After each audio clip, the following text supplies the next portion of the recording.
넌 이렇게 시간이 안 가는지 정말 버스 안에서 going 이불 속에서 going은 언제나 너에게 going.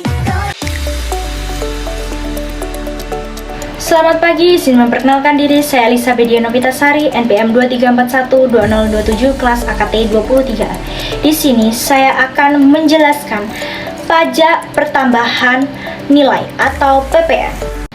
Pajak pertambahan nilai atau PPN adalah pajak yang dikenakan atas barang dan jasa yang dijual. PPN dikenakan pada setiap tahap proses produksi dan distribusi sebelum akhirnya dibayarkan kepada pelanggan akhir.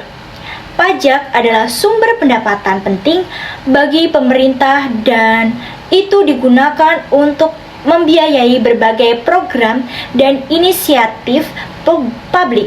Fungsi PPN yang pertama, fungsi PPN untuk menghitung kekurangan pajak atau kelebihan pajak.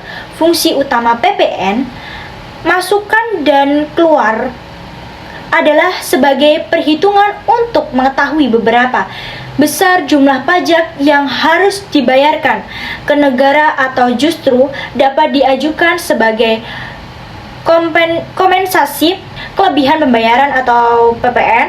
Yang kedua, fungsi PPN sebagai fungsi anggaran. Fungsi pajak pertambahan nilai juga sebagai fungsi anggaran. Mengingat pajak yang disetorkan ke negara jadi salah satu sumber penerimaan negara yang dananya digunakan untuk membiayai negara. Yang ketiga, fungsi PPN sebagai fungsi regulasi. Fungsi PPN berikutnya adalah untuk mengatur dan melaksanakan kebijakan pemerintah, terutama dalam bidang sosial ekonomi, seperti untuk menekan improvisasi guna meningkatkan daya saing produk buatan Indonesia di pasar dalam negeri. Yang keempat, fungsi PPN sebagai fungsi stabilitas penerimaan negara. Fungsi PPN selanjutnya sebagai penerimaan negara yang berfungsi menjaga stabilitas ekonomi seperti menekan inflasi dan lainnya. Yang kelima, fungsi PPN sebagai fungsi pembiayaan negara. Fungsi PPN juga sebagai pembiayaan pengeluaran umum dan pembangunan nasional, salah satunya menciptakan lapangan pekerjaan dan lainnya.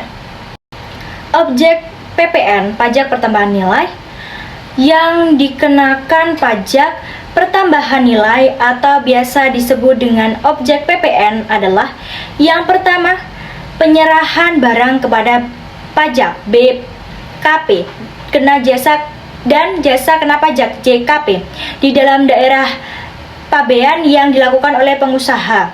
Yang kedua, impor barang kena pajak. Yang ketiga, pemanfaatan barang kena pajak tidak berwujud dari luar negeri pabean di dalam daerah pabean. Yang keempat, pemanfaatan jasa kena pajak dari luar daerah pabean di dalam daerah pabean.